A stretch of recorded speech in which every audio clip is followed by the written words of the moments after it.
How do I start tonight? As you know, Smoque is no longer with us.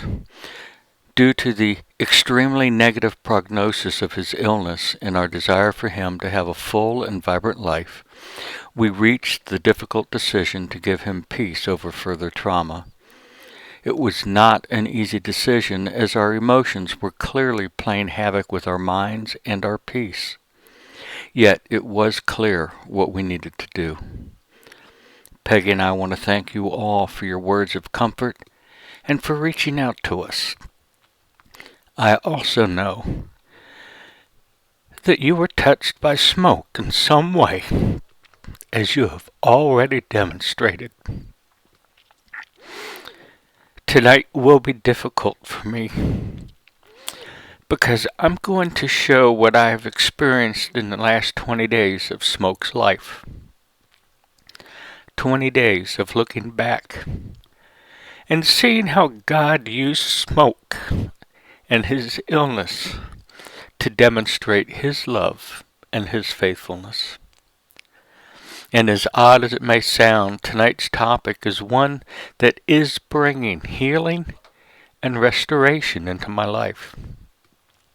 I want you to see just how integrated the spiritual and the physical can be. In the past, I have been directly challenged by the demonic about my trust in God.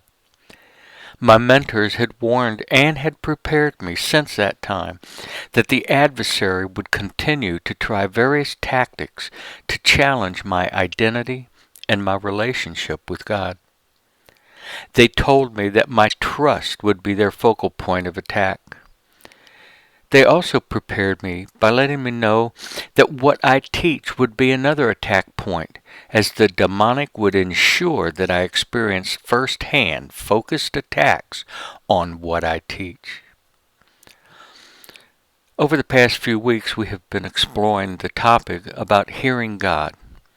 We found that it takes an attentive willingness on our part to focus upon our relationship with God so that we can distinguish His voice from all the others that we hear. We learned that God is always speaking to us, so we should be able to hear Him on a regular basis. From small issues to large, God wants to guide us along His path for our growth. We ended with hearing God through the noise. Everyday life creates its own chaos that is a distraction. Add to that the works of the adversary, and you begin to see just how important and necessary that it is to hear God clearly.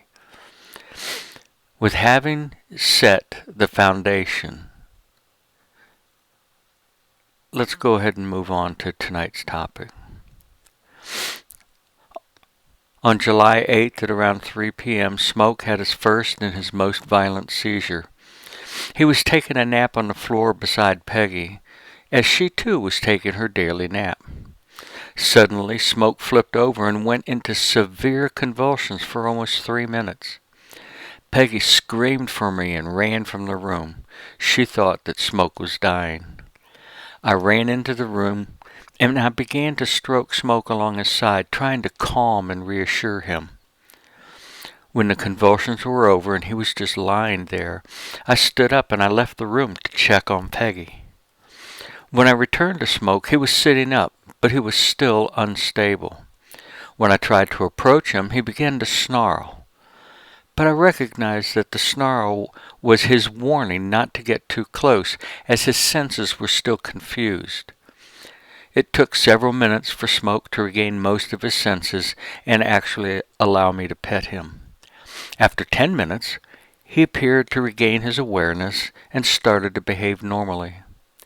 We had no idea what brought this on, and neither did the vet. Smoque was diagnosed with idiopathic seizures, otherwise known as epilepsy. When I look back, I can see that several things were in play during this time. In the temporal realm, Smoque was beginning to mature, and his attitude was becoming more attentive and more affectionate. He was becoming what I knew he was capable of being, an obedient and loving member of the household. He and I were growing closer in so many ways. He always kept his eyes upon me wherever we were. In association with this change in Smoke, we as a group were in the midst of our topic on hearing God. We were learning about the spiritual need, the inhibitors and the distractors of hearing clearly through the noise of life.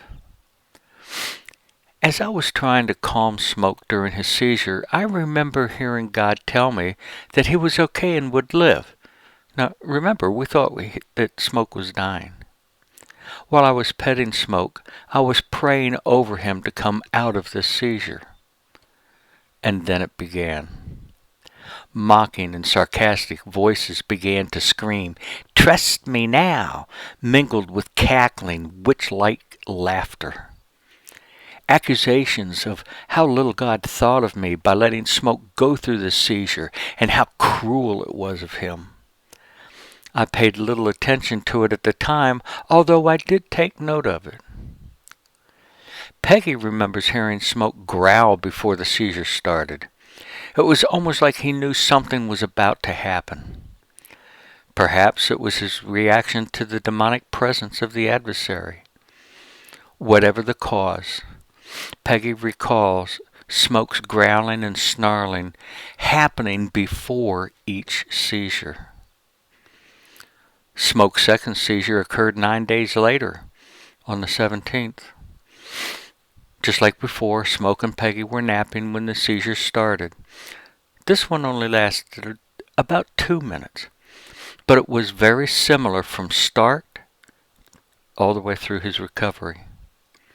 However, Peggy and I noticed a change in Smoke's demeanor, as being more aggressive in some ways and losing some of his body control and his memory. Each episode it just looked like it was taking a toll on Smoke's brain functions, causing a change in his behavior. Although we were better prepared for this seizure, it created a new concern for us. Smoke's health was now being impacted, and his becoming more aggressive made us wonder about his potential actions after a seizure. He was reacting to things that we couldn't see, and his senses were not as sharp. Could he inadvertently hurt one of us? The adversary was beginning to use fear against us now. Peggy and I prayed during and after the seizure, not knowing truly what to ask for. Healing? Of course. Protection? Of course. But what would it look like? What was Smoke's future becoming? And of course, there was the big question, why? For me, the warnings of my mentors had now become a reality. The adversary was trying his best to fill my mind with negative thoughts. The most haunting for me was the constant, "Trust me?" with the cackling laughter. My faults were being tossed in my face, along with challenges of my faithfulness and my trust towards God.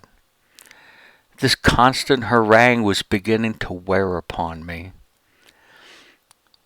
When I tried to approach God, these voices tried to interfere and interrupt. To an extent, they were successful, but not completely. They presented images of how Smoke would turn on us and attack us.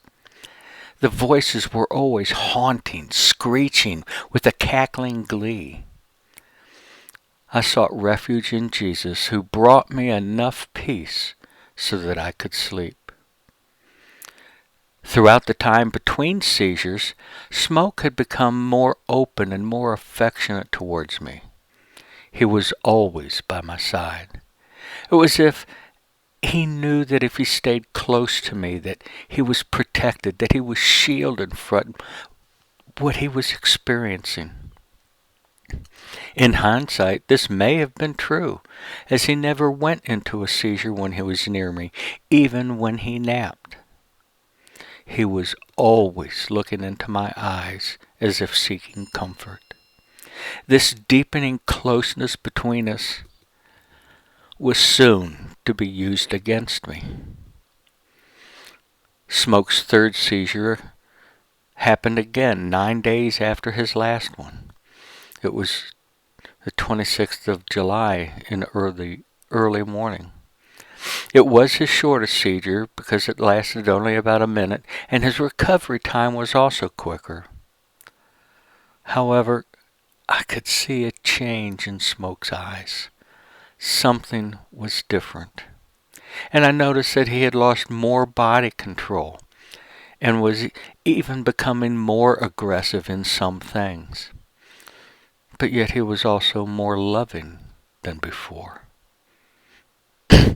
During this last seizure, I heard God tell me that it was time to let him go.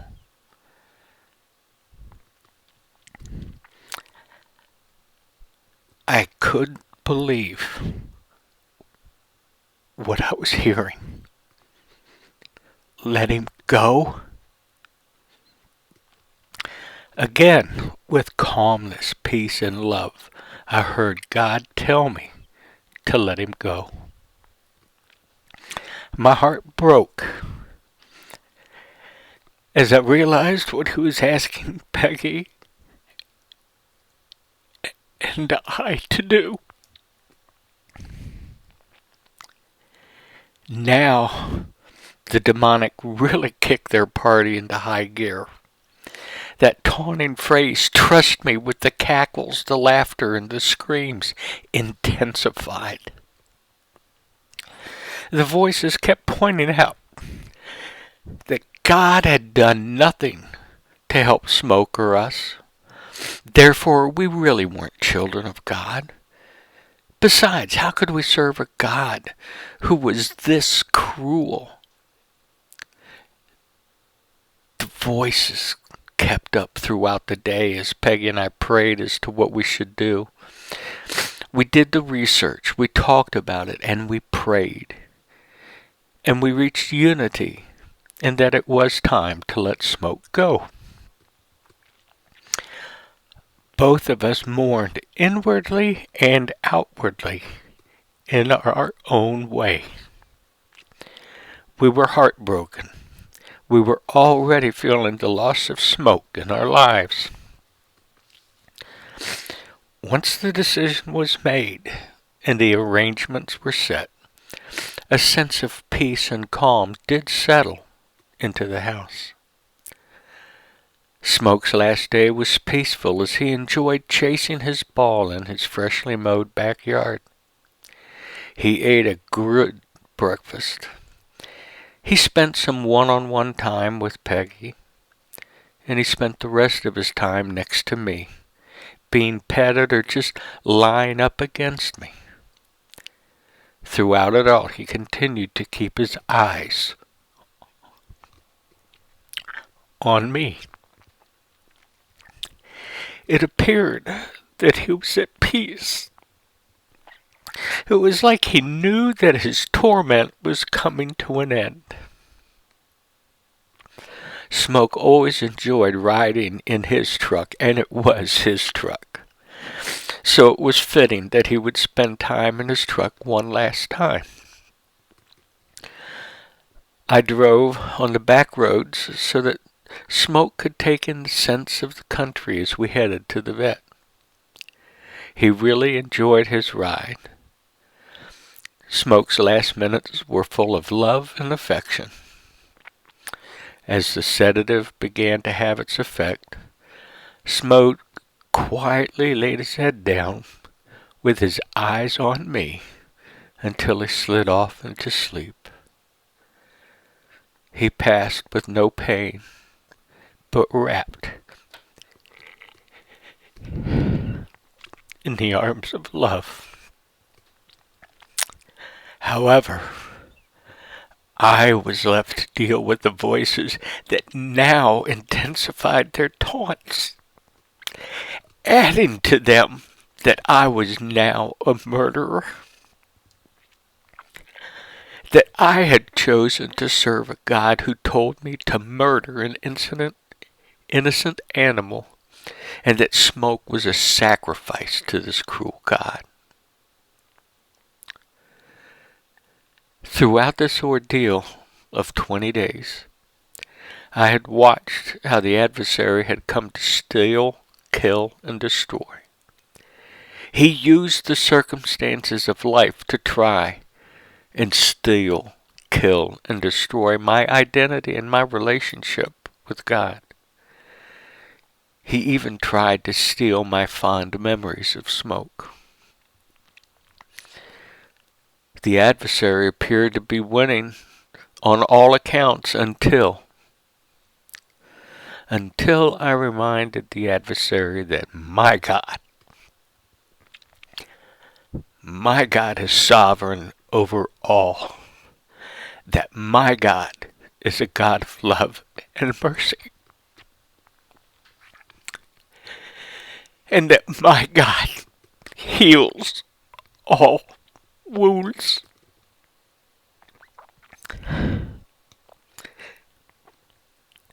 At that point, the voices were silenced. When they tried to speak, Holy Spirit stepped in and he made them mute.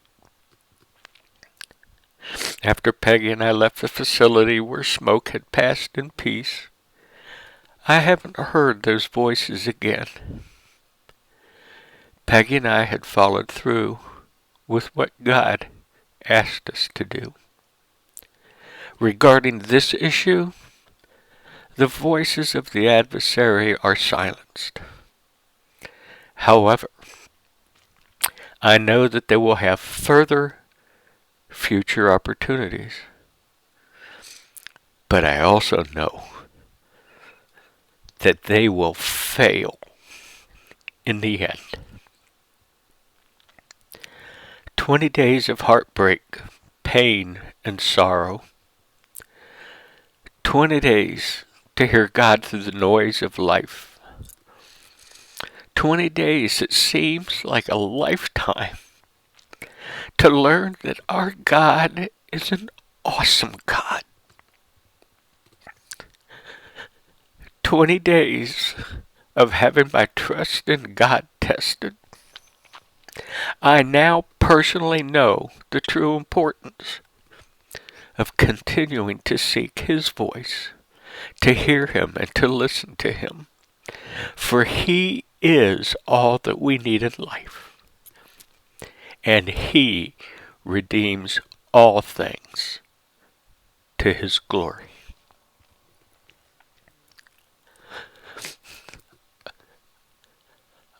I apologize for the emotions, but then I really don't.